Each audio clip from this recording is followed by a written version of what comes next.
Actually hold on to the seats while the bus is in motion, so you would not fall between aisles.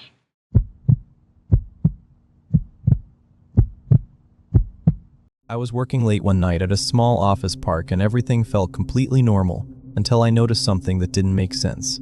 My name is Caleb Voss. At the time, I was 22 years old and working overnight security. It was supposed to be the easiest job in the world. I worked from 10 p.m. to 6 a.m. The pay was decent, and my only real responsibilities were to do a few perimeter walks, fill out a logbook, and sit at the front desk. I took the job because I liked the quiet. Most nights, the only thing I heard was the low hum of the air conditioning and the faint ticking of the wall clock in the break room. The place I guarded was a small corporate center in the suburbs. The main lobby had a wall of large glass doors that looked out over a massive asphalt parking lot. It stretched out across the property until it met an overgrown tree line. There were no streetlights out near the trees. Once the sun went down, that far end of the lot was just pure darkness. It started on a Monday night. Around 2 a.m., I walked over to the glass doors and looked outside. The lot was supposed to be completely empty. Then I noticed a shape sitting just inside the shadows by the tree line. It was a dull, dark gray sedan. The engine was clearly off. There were no headlights on, and no exhaust smoke rising in the cold air. I didn't think much of it.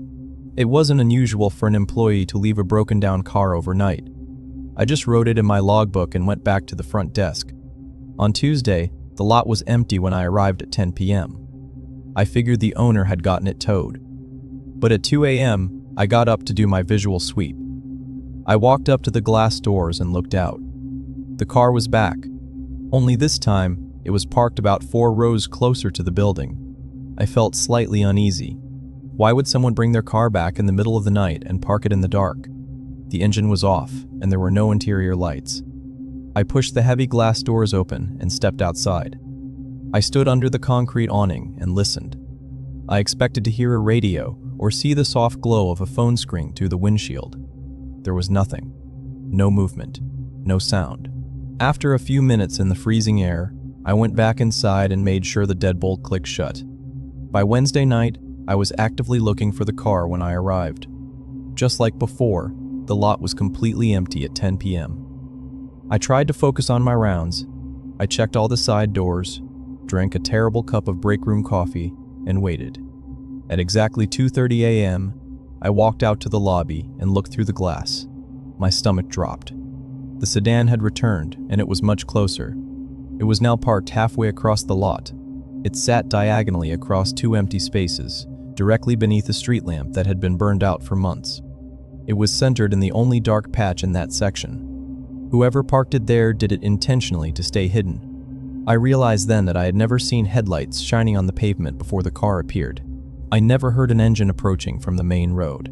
It was like it simply materialized in the dark whenever I wasn't looking. On Thursday night, it was raining heavily. The sound of water hitting the roof echoed through the empty building. I was nervous as soon as I clocked in. I decided to sit at the desk and watch the parking lot all night. I kept my eyes fixed on the pavement. I watched from midnight until almost 2 a.m. The lot remained totally empty. Around 2:15, I jogged down the hall to use the restroom. I was gone for 2 minutes at most. When I stepped back into the lobby, I stopped dead in my tracks. The gray sedan was parked in the first row of visitor parking. It was facing the glass doors. Less than 50 feet away from me, I felt a sudden tightness in my chest. It moved up right when I stepped away. That meant whoever was driving it was watching me. They had waited for me to leave the desk. I wanted to call the police, but I didn't even know what I would say. Technically, they weren't trespassing, and no crime had been committed. I spent the rest of my shift sitting out of sight, just waiting for the sun to come up. On Friday, I immediately locked the deadbolts on every single door in the building.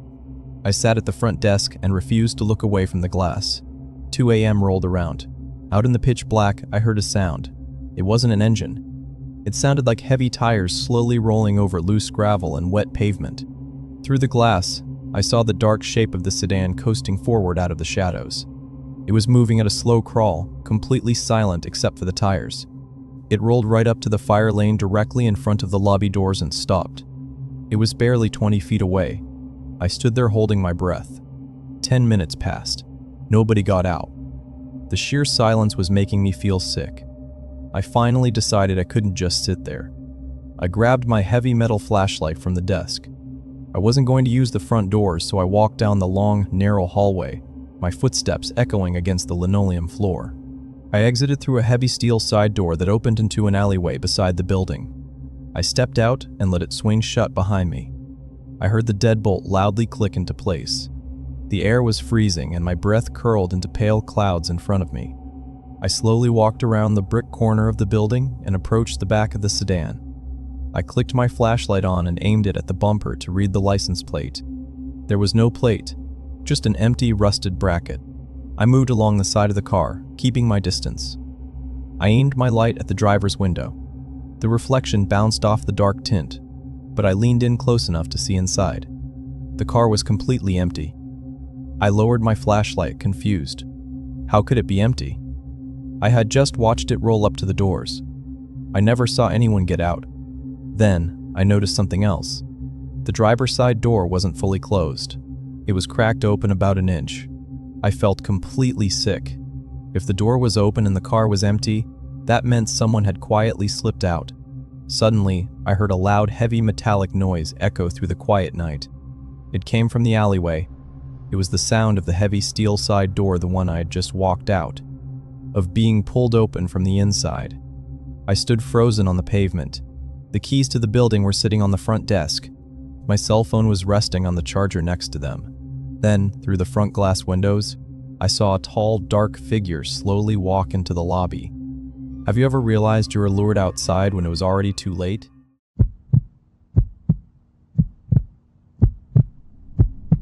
I was alone at the storage facility, which wasn't unusual, but something about that night just felt different. My name is Mason Pike. At the time, I was working the graveyard shift, doing security for a large, independently owned storage business. The property was basically a giant grid of concrete and orange corrugated metal. There were about 10 long buildings, each broken up into dozens of individual storage units. The entire perimeter was surrounded by a tall chain-link fence topped with barbed wire. My job was simple. I sat in a small, standalone office building near the front gate.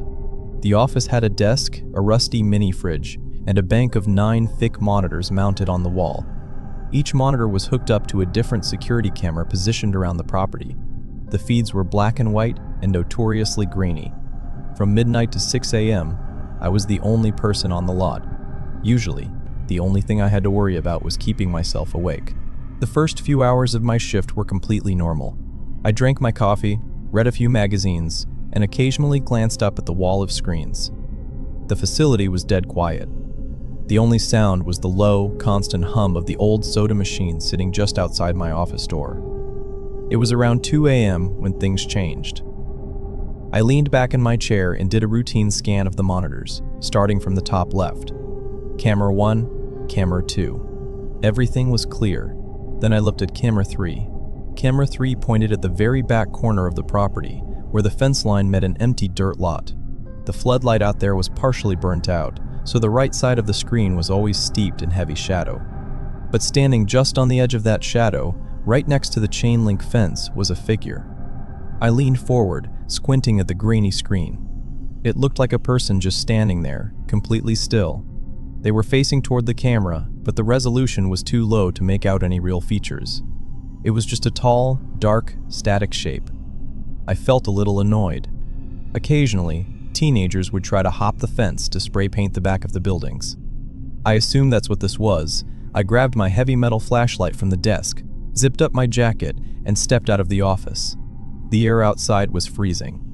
The gravel crunched loudly under my work boots as I walked down the long, narrow alleyways between the rows of storage units.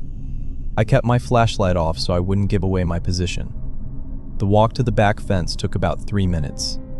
When I finally rounded the corner of the last building, I clicked my flashlight on and shined the wide beam across the fence line.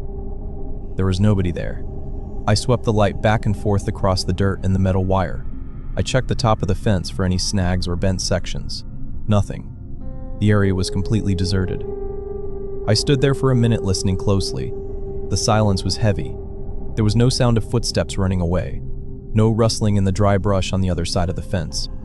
I figured whoever it was had already jumped back over and run off by the time I got there. I lowered my flashlight and started the long walk back to the front office. When I got back inside, the heat of the small room felt nice. I tossed my flashlight on the desk and immediately looked up at the monitors to make sure the back area was still clear. Camera 3 was empty, just the broken floodlight and the fence. I let out a breath and started to sit down. As I did, my eyes drifted down to the middle row of screens. My stomach dropped. The dark figure was now on camera 5. Camera 5 covered the middle section of the facility, roughly halfway between the back fence and my office. The person was standing directly under a working overhead light, right in front of unit number 402. Even with the better lighting, I couldn't make out a face. They were wearing dark, heavy clothing that seemed to absorb the glare from the camera. And just like before, they were standing perfectly still, staring straight up at the lens. Something felt off. It didn't make sense. I had just walked down that exact path less than 2 minutes ago. If someone had been coming down the main drive from the back fence, we would have crossed paths. I would have seen them. I definitely would have heard them walking on the loose gravel. I didn't go back outside. Instead, I stood motionless behind my desk, watching the screen. I watched the figure for a solid 5 minutes. They didn't shift their weight. They didn't look around.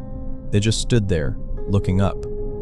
Then, the screen for camera 5 flickered. It was just a brief roll of static, lasting maybe half a second. When the picture stabilized, the space in front of Unit 402 was totally empty. I felt uneasy.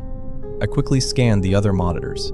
Camera 1, Camera 2, Camera 3, Camera 4. Nothing. My eyes hit Camera 7. There they were.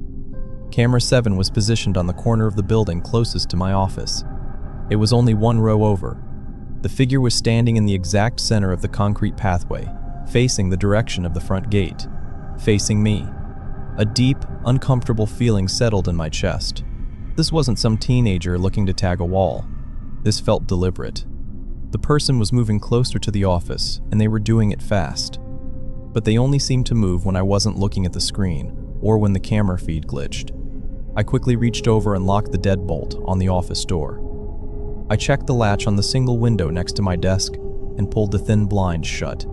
I felt slightly better knowing there was a solid metal door between me and whoever was out there. I turned my attention back to the monitors. I stared entirely at camera 7. I refused to blink. For 10 minutes, the figure remained frozen on the screen. Then, the low hum of the soda machine right outside my office suddenly shut off. The sudden, dead quiet was jarring. In the exact moment the machine stopped humming, the monitor for camera 7 flashed to a gray screen for a split second. When the grainy picture came back, the concrete path was empty. I stopped breathing. I didn't want to look at the last monitor. Slowly, I forced my eyes to shift to the bottom right of the wall. Camera 9. Camera 9 was mounted on the exterior wall of my booth, angled directly downward to show the area right outside my office door. On the screen, I saw the top of a dark head and broad shoulders. The person was standing inches away from my door. They were so close to the building that the camera could only capture them from a harsh top-down angle. My hands started to shake. I slowly backed away from the desk. I was less than 3 feet from the actual door. I could see the monitor, and I could see the heavy metal door right in front of me. The person on the screen was slowly raising a hand, pressing it flat against the doorframe. I expected to hear a heavy thud against the metal. I expected to hear the doorknob rattle. But there was nothing. Total silence. I stared at the screen. The hand was clearly pressed flat against the door. I couldn't handle the suspense. I had to know if they were actually standing there. The door had a small, rectangular pane of reinforced glass set right at eye level. I took a slow, quiet step forward. I leaned in and looked through the glass, out into the dark night. There was nobody there. The concrete pad under the awning was completely empty. The soda machine stood alone in the dark. There was no dark figure. There was no hand pressed against the glass. I stared out into the lot in sheer confusion. I quickly looked back over my shoulder at the monitor on the wall. On camera 9, the figure was still standing there. The hand was still pressed against the door. And now, the dark head was tilted slowly upward. looking directly into the camera lens. I turned back to face the empty window. Just as I did, I heard a slow, heavy scratching sound coming from the outside of the heavy metal door. Would you have opened the door to see what was really out there?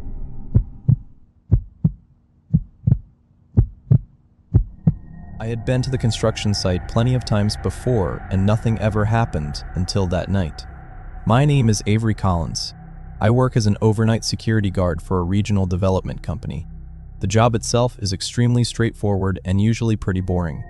I just sit in a small, temporary aluminum trailer office, fill out a few hourly logs, and walk the grounds a few times a night to make sure nobody is trespassing. The site I was assigned to back then was a massive, half-built apartment complex on the outer edge of the city. It was incredibly isolated. The nearest gas station was at least 3 miles down a poorly lit, 2-lane road. The property itself was just a giant grid of poured concrete foundations and dense wooden framing, all surrounded by a 10-foot chain-link fence topped with security wire. There were no finished walls, no doors, and definitely no electricity running through the buildings yet. The only source of light out there was my flashlight and the pale glow of the moon. From 7 p.m. to 6 a.m., I was the only person on the entire property. My only real lifeline was a thick 2-way radio clipped to my belt. It was a heavy, older model with a thick rubber antenna and a battered plastic casing. The company policy required us to keep it on at all times to monitor the main dispatch frequency in case of emergencies. However, dispatch rarely ever called me directly unless my shift was ending. Most of the time, the radio just sat silently on my hip. Every once in a while, it would let out a faint, rhythmic burst of static, just from the open channel picking up background interference from the city. It was a monotonous sound I had gotten completely used to over the months. It was around 1:15 a.m. when things started to change. I was sitting inside the small trailer office. The space was barely large enough to fit a metal desk, a folding chair, and a small space heater. The heater was running quietly in the corner, and I was just looking at my phone to pass the time. Outside, I could hear the cold wind blowing steadily through the skeletal wooden frames of the unfinished apartments across the dirt lot. Then, my radio hissed. It was a sharp, sudden burst of static that cut right through the quiet room. Avery. It was just my name. The voice was low and heavily obscured by a layer of electronic interference. I felt slightly confused. The older guy working the dispatch desk always announced himself by saying "Dispatch to Site 4" before asking for me. They never just used my first name. I unclipped the heavy radio from my belt, held down the push-to-talk button on the side, and asked who was calling. There was no response. I held the radio close to my face and listened. There was only the soft hum of the open frequency. I figured the guy at the desk had leaned on his microphone button by accident. Or maybe somebody from another construction site was on the wrong channel. I clipped the radio back onto my belt and went back to my phone, trying to ignore it. At 2:30 a.m., it was time for my scheduled exterior patrol. I grabbed my heavy metal flashlight from the desk, zipped up my jacket, and stepped out into the freezing air. The gravel crunched loudly beneath my work boots as I walked away from the trailer. Walking through the unfinished buildings always made me feel a little uneasy, but tonight the feeling was much stronger. There were no real rooms yet, just endless rows of vertical wooden studs and exposed plumbing pipes. My flashlight beam would cut through several layers of framing at once, creating overlapping, confusing shadows that shifted and moved every time I took a step forward. It was easy to let your mind play tricks on you out there in the dark. I was walking through the center of what would eventually be the ground floor parking garage. It was a wide open expanse of dark concrete supported by thick gray pillars. The air down there felt heavier, and the wind echoed strangely against the hard surfaces. Right as I passed the massive center pillar, the radio on my hip hissed again. "Avery, come here." I stopped walking immediately. The voice was much clearer this time. The static was mostly gone, but something felt completely off. It didn't sound like anyone from dispatch. The tone was strange. It sounded incredibly flat and monotone, almost like a machine reading text, but still undeniably human. I unclipped the radio again. I held down the button. I told them I was currently out on foot patrol and asked them to identify themselves and repeat the message. I let go of the button and waited. Silence. I stood completely still in the middle of the dark concrete garage. The wind whistled softly through the open structure above me. I swept my flashlight beam across the concrete pillars, checking the deep shadows behind them. The site was totally empty. Nobody was out there with me. I didn't like the feeling of standing out in the open. I picked up my pace, finished walking the perimeter as quickly as I could, and headed straight back to the trailer. I walked inside the trailer and immediately locked the thin metal door behind me. I even slid the secondary chain lock into place. I sat down heavily at the desk. It was almost 3:45 a.m. The radio was still clipped securely to the thick leather belt at my waist. I tried to focus on an old, wrinkled magazine sitting on the desk, but I couldn't stop listening to the faint, rhythmic bursts of static coming from the speaker on my hip. Every time it crackled, my muscles tensed up. Suddenly, the radio crackled violently. The volume was jarring. It was much louder than any previous transmission, as if the person speaking was right next to the microphone. "Avery, where are you?" My stomach dropped. The static was completely absent. The voice was crystal clear now. But that wasn't what scared me. It was my voice. It sounded exactly like me. It had the same exact pitch, the same slight hesitation, the same rasp from being out in the cold air. It was a perfect copy. My hands started to shake. I didn't reach down to grab the radio. I just sat perfectly still in the desk chair, staring at the locked door of the trailer. I didn't understand what was happening. I didn't know how someone could be mimicking me perfectly, or why they were broadcasting it over the secure company frequency. 10 seconds later, the radio clicked again. "I am currently out on foot patrol." I felt sick. It was a perfect playback of the exact phrase I had spoken into the microphone down in the parking garage. Someone had recorded my transmission and was now playing it back to me. I slowly stood up from the desk. I needed to get out of the trailer. I decided I was going to walk straight to my car, lock the doors, and drive away from the site until the sun came up. I reached down toward my waist to turn the volume knob on the radio all the way off before I made a run for the car. My fingers brushed against the hard plastic of the radio. I looked down. The small green power indicator light was completely dark. The volume knob was already clicked firmly into the off position. The battery wasn't dead. I had physically turned it off at some point without even realizing it when I walked back inside. I froze. My mind couldn't process it. If the radio was powered off, it couldn't receive a signal. The speaker couldn't make a sound. Right then, the voice spoke one last time. It was perfectly clear. There was no electronic hiss.